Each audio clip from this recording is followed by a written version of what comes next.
Jai Ram Ji ki. The topic is sampling. The objective of this topic is importance of sampling in analysis of food. We will describe different sampling techniques and find ways to draw a representative sample from the lots, prepare sampling plans, and we'll talk about standards and guides on sampling. So what is a sample? Sample is nothing but a portion of a product, a small piece from the bulk, which we call also as lot, a fraction of the bulk, which we call as population. So basically sample is a namuna, in Hindi we say. Why do we need a sample? Because we want to get an idea about features of a product or lot or population. From the sample, once we draw and check that sample, if it is representative, we can know details about the whole lot. For example, अगर हम चावल बन रहा है और एक piece चावल का निकाल के चेक करते हैं तो हमें पता चल जाता है कि पूरा चावल पक गया या गल गया, पक गया या नहीं पका. So this is the importance of a just small piece of sample. Sample or specimen, it must be representative of the lot, then only we can draw the conclusion which is right. अगर हमने एक चावल check किया और उस चावल से पूरे चावल के लॉट का पता चल गया, so that means it is the representative of the lot. Now what is the purpose of a sample? कई कारणों से हम सैंपल ड्रॉ करते हैं. सबसे बड़ा कारण जिसके लिए हम सैंपल ड्रॉ करते हैं वो है पर्पस ऑफ एक्सेप्टिंग और rejecting the lot based on quality, whether the food meets quality criteria including its fitness for human consumption. Human consumption fitness is the most important criteria जिसके लिए हम sample collect करते हैं. Also we collect the sample for grading of foods based on constituents, safety of the food and shelf life of the food. So we can say that sampling is for checking quality. Sampling is done for checking the grade of the product, like for example different grade के जो product होते हैं, compliance with standards, verification of what is written on the label and its microbiological parameters and shelf life. So basically sample and sampling, they play a vital role in food trade in accepting or rejecting a lot of foods. So what is a lot or population we must understand. Population is nothing but a number of packages like containers जिसमें food products packed हैं, a batch which is there in the stockyard, or a large number of batches which are put, or large number of products which are put in warehouse. Size of the lot or of population is very important for preparing the sample plan. It may be of a batch, like a lot can be of a batch of a product manufactured. Remember, if we are taking a sample from a lot which is nothing but a batch manufactured in the plant, then we must remember that the batch is generally prepared under the same conditions at the same time, and the lot is basically a finite lot. We can also have samples from number of batches. So a lot can also be a consignment, a product batch, or lot of materials packed in the warehouse. So based on the lot side, we decide about the sampling plan कि sampling कैसे करना है. But why sampling? Why should we have a sampling plan? We know sampling is for to evaluating the lots. एक sample हम lot का collect करते हैं, तो लॉट के बारे में जानने के लिए हमने सैंपल किया है. So it is necessary to draw a proper sample from the lot. अगर सैंपल ही प्रॉपर नहीं होगा तो लॉट के बारे में हम पता नहीं कर पाएंगे. Now not possible to check lot as such. So sample is only an estimate of the value of population, but by which sampling technique we use, we can make it an accurate estimate. So what should be the appropriate method of sampling? And method of sampling is very, very important to get the accurate results about the lot. So accuracy of extrapolation of information from a sample of a production lot is very high. We know very well that a production lot is nothing but a batch, because lot is finite. जब sample lot finite है तो उसकी uniformity high है. But if it is infinite, like number of batches packed in a warehouse, or number of products, number of containers which is very large kept in the warehouse, then it is infinite lots. So finite lot and infinite lot, sampling will give different information. For finite population, sampling will provide estimate of quality of the lot. But sampling from infinite population, we will get an idea about the process involved. So data obtained from sampling provides information about compliance of sample lot with acceptable values as per specifications. So once we have a sample from the lot, and if it is representative, we will be able to know the essential quality parameters of the product, which has to be very accurate. And for accuracy, the sample has to be homogeneous. But we all know very well that in food products, especially the processed food, they contain of lot of materials. They contain hydrophobic material, hydrophilic material at the same time. They contain solids, liquids together. Ideally, a lot should be uniform throughout and identical at all locations. But that is not possible. It is possible only when the lot is liquid. For example, in a reactor, for example, in a vessel, we have liquid which is transparent like sugar syrup, like honey, which does not have any particles in it. So this kind of homogeneous lots, when we draw sample, the results obtained from such samples will be accurate and will talk about the lot very, very correctly, accurately. So we know very well that in practical terms, the food products are heterogeneous. They are never homogeneous. The polarity difference, the particles are of different sizes, shapes. So processed food contain various kinds of heterogeneity involved in it.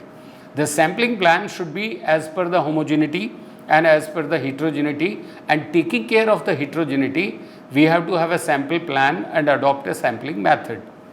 Generally, we follow the random sampling. Why random sampling? Because in random sampling, there is no human error involved.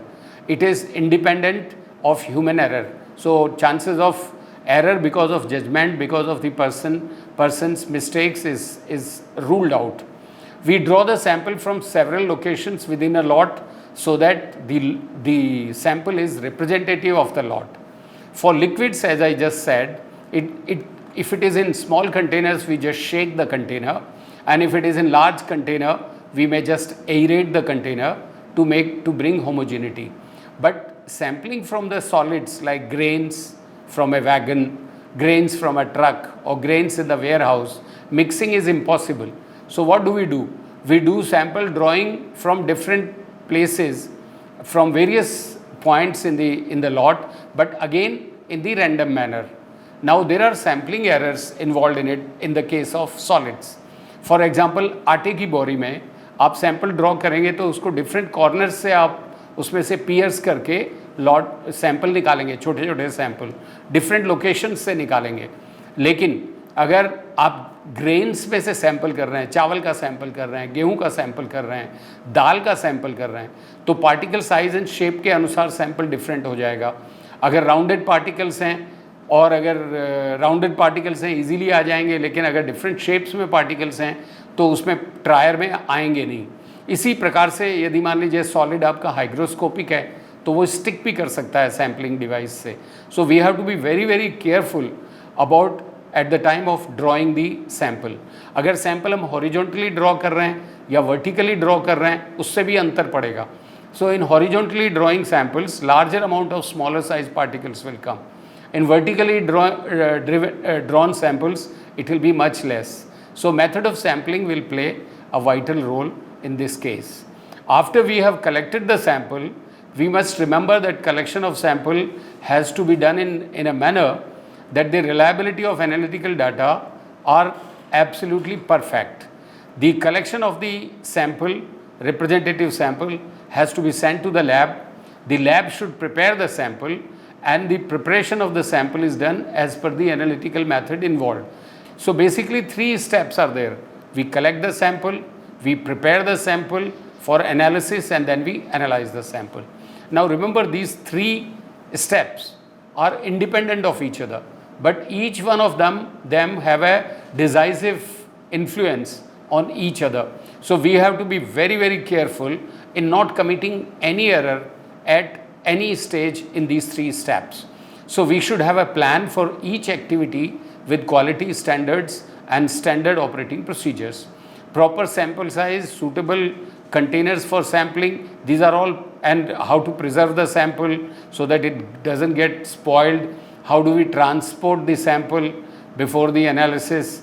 All that is to be very carefully done so that there is no error at collection stage. So for accurate result, care of sampling and sample preparation, starting from collection of the sample at the sampling site and then preparation of the sample at the lab site. Now let us take an example. Suppose as per standards we are given the sample of grapes. We pick up 3 kg of grapes from a lot of about 10,000 kgs. Now if the sample is improper, the results will be different. The same sample given to different labs will give different results, and lab to lab variation, sample to sample variation. So what we say, we will say that the labs are not up to date. We question the capability of the labs, but we do not question the lapses while drawing the sample and collecting and preparation of the sample. So these aspects also have to be very clearly understood. Now let us take an example of a study carried out for analysis of aflatoxin in groundnuts, peanuts. Now the level at which the analysis was done was 20 nanograms per gram, and it was found out that 60% of the error was due to the total variance error was due to sampling, and due to the analysis and due to the person doing the analysis, only 20% and 13% error. Similarly, a pesticide residues analyzed in grape samples during the residue monitoring of grapes, and 15 individual grape bunches were analyzed from 1 acre area. It showed that 50% of the sample induced variation was there. So that means sampling caused 50% was responsible for 50% of the error in the results. So residues, and the reason for that is deposited on all the grapes uniformly. They are there in certain grapes. Similarly, the aflatoxin may not be there in all the peanuts and groundnuts. Maybe only some groundnuts are affected by aflatoxin. So when we draw the sample, all these aspects we have to be very, very carefully doing it. Improper sampling will lead to improper results, inaccurate result. Now let us talk about risk associated with sampling. There are 2 kinds of risk. One is risk called consumer risk, and the other one is called vendor risk. Now what is a consumer risk? The actual acceptable probability of a consumer risk depends on the consequences. Now what are the consequences? Suppose if we have accepted an unacceptable lot. So from the point of view of consumer, if the consumer is getting a product which is actually unacceptable but has been accepted, so these may vary from major health hazards. I mean, it can cause food poisoning, it can cause fatalities. It's very, very serious. Whereas the demand for low or no probability is there for such cases. But in cases where the health hazards are not that much severe, then it will be allowed to occur more frequently. ऐसा होता भी है. जैसे मान लीजिए आप market में जाते हैं, आप फल सब्जी परचेज करने जाते हैं. जब आप देखते हैं तो सपोज टमाटर हैं. अब अच्छे टमाटर हैं जिनमें कोई फॉल्ट्स नहीं है, कोई डिफेक्ट नहीं है, उसका एक रेट है. उससे कुछ इन्फीरियर क्वालिटी के टमाटर हैं, वो वहीं रखे रहते हैं सब्जी वाले के यहाँ. आप स्वयं उसमें से पिकअप करते हैं कि कौन से आपको कोई हानि नहीं होगी, तो आप चीपर टोमेटो उसमें से स्क्रीन आउट कर लेते हैं, सेलेक्ट कर लेते हैं. इसी प्रकार से आप जब केला खरीदते हैं, सेब खरीदते हैं, तो किसी पे छोटा छोटा स्पॉट होता है, बिकॉज वो हेल्थ में इतना हैजर्डस नहीं होता, तो you are allowing it. Customer risk is not that much. But यदि मान लीजिए आपका कोई प्रोडक्ट बहुत स्पॉइल्ड है और जिससे आपको हानि हो सकती है, विच कैन बी फैटल, तो आप बिल्कुल एक्सेप्ट नहीं करेंगे. In the case of vendor risk, it is the probability of rejecting an acceptable product. An acceptable probability of vendor risk is generally 5 to 10%. So it is not that high, and the care is taken to ensure that the consumer risk is minimized. What are the sampling errors? Let us talk about it. So there are three terms. One is variance, the other one is precision, and third one is accuracy. Remember, we have talked about three aspects: number, sample collection, sample preparation, and analysis. Variance would be there at each level, and variance is the estimate of uncertainty. So total variance in analysis and producing a report will be addition of variance at each stage. What is precision? When we analyze a sample and reproducible results are obtained, that means repeatability is very high. Each time a laboratory analyzes a sample, prepares a report, if the result is same, then it is precise results.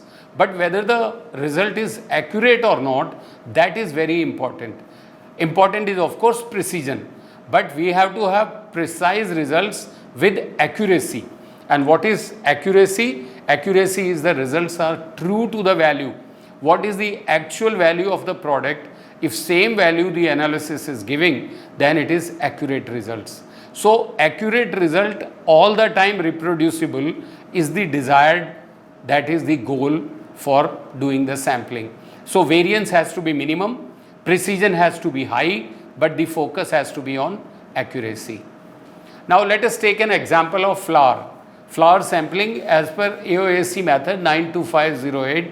Okay, so the number of sacks which are to be sampled in the flour, we generally follow a principle as per this method, square root of number of sacks in it. Now frequency of sampling, like the lot is available, how frequently you will sample, it will depend on how much is the exposure. यदि मान लीजिए वो sack is exposed to degrade to environmental conditions which can affect its shelf life, then we will sample it more frequently. For sampling this, we use the trier, cylindrical trier, which is made up of course metal, 13 mm dia, and it will have a sharp slit, okay, which is of the 1/3 of the circumference. So at one end we will pierce it and take out the sample. The next sample when we draw, it has to be exactly from the opposite side of the sack. So like this, from different points, different locations, we will draw the sample, and from different sacks we will draw the sample and use separate container to stock to each of from the samples drawn from each of the sack. We will use different containers to store the sample. Now factors responsible for a sampling plan. While devising a sampling plan, what are the factors we should keep it in mind? First, we should keep it in mind for what purpose we are doing the sampling, the inspection. Suppose we are doing it for accepting or rejecting a lot, then the planning has to be different. To measure the average quality of the lot or to determine variability of the product. For these purposes, as per the purpose, the sampling plan would be devised. Then we should also keep it in mind the biggest factor, that is the nature of the product. If the lot is heterogeneous or homogeneous, we have to take care of our sampling plan in a manner that all aspects of heterogeneity are removed or taken care of. Unit size, how big the size of the lot is, how frequently earlier lots passed. We must also see there are two kinds of lots, continuous and non-continuous isolated one.